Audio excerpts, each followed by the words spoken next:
안녕하세요. 홍유학 세무사입니다. 다시 머스크 시간이 다시 돌아왔습니다. 저번 시간에는 시청각 시간을 가졌는데 오늘은 좀 더 재밌는 내용으로 한 번 더 달려보겠습니다. 저번 시간에 최후의 질문이라는 아이작 아시모프 작품에 대해서 설명을 드렸었는데, 이 내용의 책을 일론 머스크는 실존적 위기가 찾아왔던 10살 그리고 11살, 12살 때 주로 인생의 방향성을 찾아서 책들을 읽었었던 건데, 근데 그 일론 머스크가 실존적 위기가 찾아왔을 때, 사실 이 편집을 라인님이 해주시는데 이번에 썸네일 제목은 한번 이렇게 해주세요. 어떻게 하냐면, 삶이 무의미하다고 느끼실 때 반드시 봐야 될 영상, 이렇게 한번 해주십시오. 그러면 정답을 찾을 수 있습니다.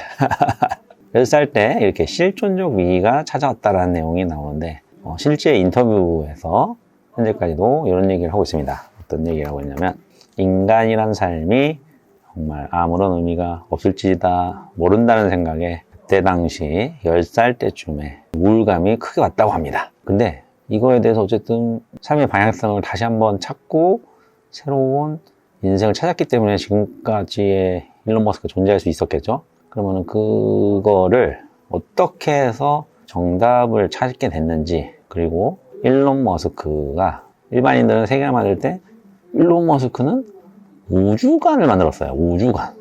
이게 무슨 의미냐면은 세계관의 윗단계가 우주관입니다. 우주관. 스케일이 틀리죠.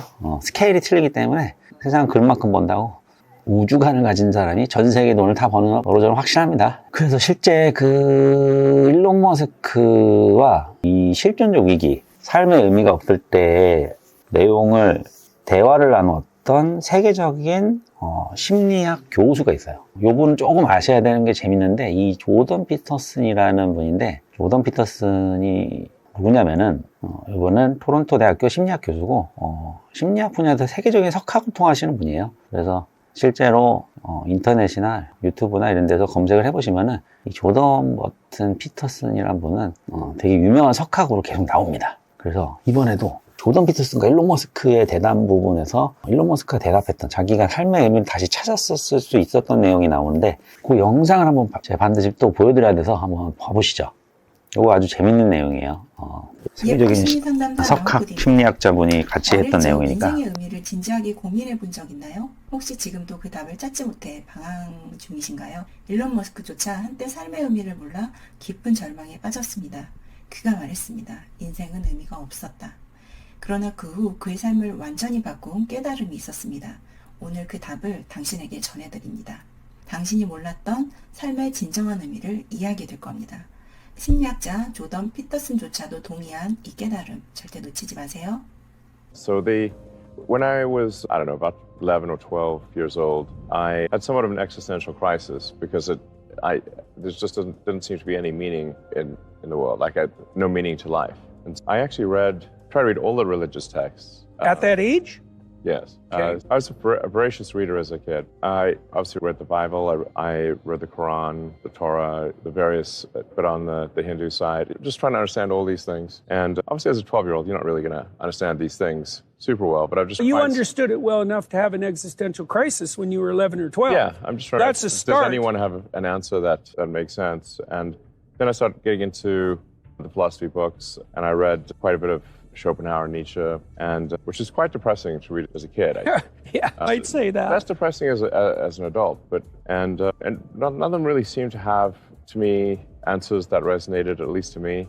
But then I read Douglas Adams' Hitchhiker's Guide to the Galaxy, which is really a book on philosophy disguised as humor. And what Douglas Adams, the point that Adams tries to make there is that we don't actually know all the answers, obviously. In fact, we don't even know what the right questions are. That's where he has this if you've read the book, the Earth is actually a giant computer to understand the answer to the question, what is the meaning of life? Yeah. And comes up with the answer 42. Yeah.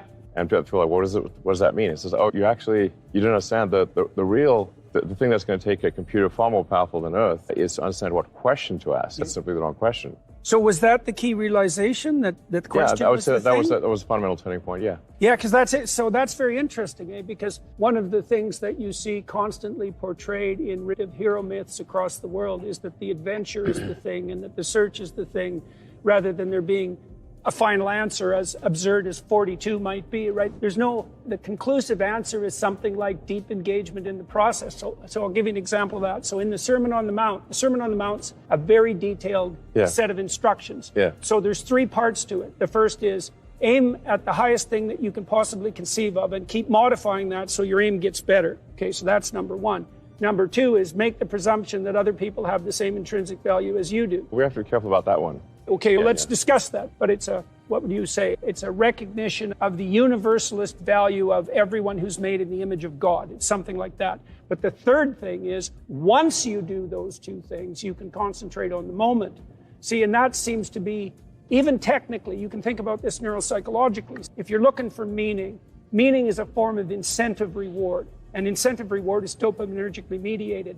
And incentive reward occurs in relationship to advancement towards a goal, which is a form of entropy minimization, as it turns out, according to Carl Friston, who knows the thing. Entropy is the ultimate boss battle. Yeah, negative emotion signifies the emergence of entropy, and positive emotion on the dopaminergic side signals its reduction. There's something that's more complex there, because the higher the goal that you're trying to attain, the more intrinsic value each step towards it comprises, and that's neuropsychologically accurate. It's part of the wisdom of the Sermon on the Mount is that if you posit the highest imaginable goal, then any step towards it that captures your attention is also deeply meaningful. And so that's an answer to what the meaning is of process, rather than say something like 42. And you said, it seems to me that you were intimating that your discovery through Adams, that the question was the thing, was key to the resolution of your existential crisis. That's correct. Okay, so that's part of the reason that you're motivated to say build Grok 3 and look deeper. To understand the universe. Okay, so how old were you when you figured out that the question... 13 or something. What did that do to you? What did that do to you? I was a lot happier after that, because now it's okay. I'm just going to accept that we are ignorant of a great many things. Yeah. And we wish to be less ignorant. And anything we can do that will improve our understanding of the universe and make us less ignorant and have a deeper understanding of the universe, and even more questions to ask about the answer that is the universe, which is, I think, Adams' central point, is good. And is this a religion? I don't know. Maybe it is. But I think it's a good one. I'd call it the religion of curiosity. 이게 무슨 의미냐면요. 이게 엄청 중요한 내용입니다. 이게 뭐냐면, 제가 한번 정리 한번 해볼게요. 이게 뭐냐면은, 기본적으로 일론 머스크가 이제 피터슨과 얘기했던 게, 보세요. 우주를 여행하는 히치하이커를 위한 안내서라는 책이 있는데, 거기에서 42라는 숫자가 삶의 의미라고 그랬어요.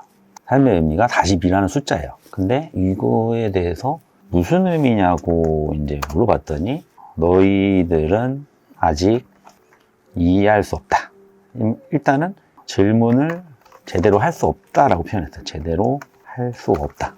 이게 무슨 의미냐면은, 이거 되게 중요한 내용입니다. 이게 혹시 소크라테스가 4대 성인인 거 다들 아시려나 모르겠는데, 소크라테스가 이제 젊을 때 이런 얘기를 했어요. 어떤 얘기를 했냐면, 젊은 시절에 이런 얘기를 했어요. 젊을 때는 너 자신을 알라 그랬어요. 근데 나이 먹었을 때, 늙었을 때는 잘 모르겠다 그랬어요. 잘 모르겠다. 이러면서 이제 사라지셨는데, 이게 무슨 의미냐면은, 삶의 의미가 있을까요? 라는 질문 자체가 잘못된 거예요. 그러니까 알지도 못하는데 무슨 질문을 하냐, 이런 거예요. 이런 의미를 갖는 것 자체가 의미가 없다는 거지. 그래서 일론 머스크는 더 많은 지식과 이런 것들이 쌓여야지만이 올바른 질문을 던질 수 있다라고 생각을 해서, 일론 머스크는 우주를 가서 더 많은 지식을 배웠을 때 깨달음을 얻을 거라는 확신을 갖게 됐죠. 이게 무슨 의미냐면은, 우주관이 이때부터 형성돼야 된다는 걸 확신했어요. 우주관을 가져야지만이 올바른 질문을 던질 수 있고, 그때는 알 수 있을 것 같다. 알 수 있을지도 모른다. 이런 생각을 했던 거예요.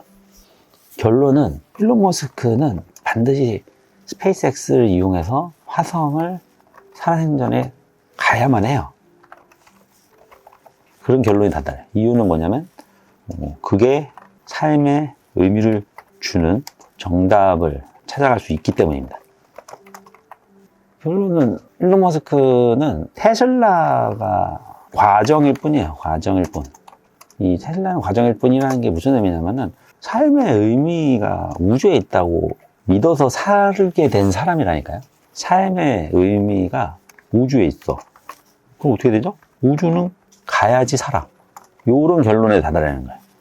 테슬라가 일론 머스크가 세계적인 기업으로 키우긴 했지만 그거는 일론 머스크에는 과정 중에 하나예요. 게임으로 치면 스테이지 5단계 정도 깬 과정? 근데 자기에게 삶의 의미를 준 거는 우주라고 그랬잖아요. 그러면은 우주로 가야지만 이 사람은 살 수 있다니까요? 그래서 스페이스X가 일론 머스크의 모든 거예요. 모든 것. 다른 것들은 다 의미가 없어. 그 의미는 뭐냐면은 지금 트럼프와 일론 머스크는 다른 건 다 필요 없이 오직 화성에 가는 거에 자기 임기에 완성하겠다는 약속 하나로 일론 머스크를 트럼프 캠프에 영입할 수 있었어요. 그렇기 때문에 트럼프가 화성에 안 가겠다고 하지 않으면, 그런 말만 안 하면은 트럼프와 일론 머스크는 절대 헤어지지 않을 거예요. 왜냐? 스페이스X는 일론 머스크의 삶의 의미라니까요. 삶의 의미. 이게 되게 중요한 의미인데, 대부분 너무 바쁘게 사시고 하루하루 보내면서 먹고 사는 것을 뭐 해결해야 된다라는 잘못된 것보다는 뭐 자본주의 논리로서만 살아가셔서 삶의 의미를 생각 안 해보신 분들도 되게 많을 텐데, 이걸 한 번쯤 깊이 있게 생각해 보신 분들은 삶의 의미가 이거라는 거를 한번 잡아버리면은 그거는 죽을 때까지 놓칠 수가 없는 거예요. 그렇기 때문에 스페이스X는 삶의 의미인 거죠. 일론 머스크에게. 그래서 일론 머스크는 우주를 알아야지만이 올바른 질문을 던질 수 있다는 거를 깨닫고 사업을 위해서 미국을 가서 반드시 화성을 가야겠다라는 계획으로 모든 인생의 시작점들이 완전히 바뀌기 시작합니다. 그게 일론 머스크의 전부입니다. 우주, 이게 일론 머스크의 전부입니다. 그리고 그게 삶의 의미입니다. 그 이상도 그 이하도 없습니다. 오늘은 삶의 의미의 정답을 찾은 일론 머스크의 방법론에 대해서 진행해 봤습니다. 앞으로도 재밌는 내용으로 다시 한번 더 다가가서 여러분들에게 삶의 의미를 줄 수 있도록 노력하는 홍세무사 되겠습니다. 감사합니다.